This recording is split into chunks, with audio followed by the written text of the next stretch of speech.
For Illinois Extension, I'm Todd Gleason. Researchers at the University of Illinois were in the field earlier this week counting insects in cereal rye used as a cover crop ahead of corn.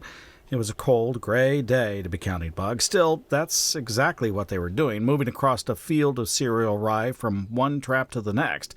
It's all part of the work Illinois Extension entomologist Nick Sider is doing with cover crops. What we're looking at is insect populations out here, and so before planting we're sampling primarily for beneficial insects, ground beetles, spiders, which aren't insects but are beneficial. We're also looking at some pests such as slugs, and we're going to look at the effect that termination timing of that rye has on insects and on pest management. Once the field is planted to corn, Sider says he'll turn his attention to how the insects are damaging the crop.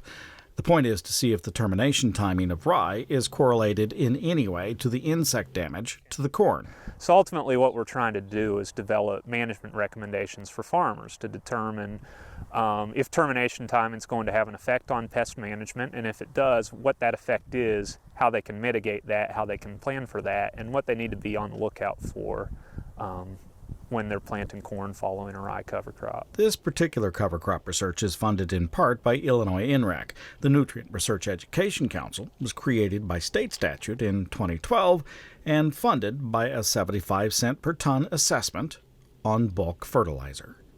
For Illinois Extension, I'm Todd Gleason.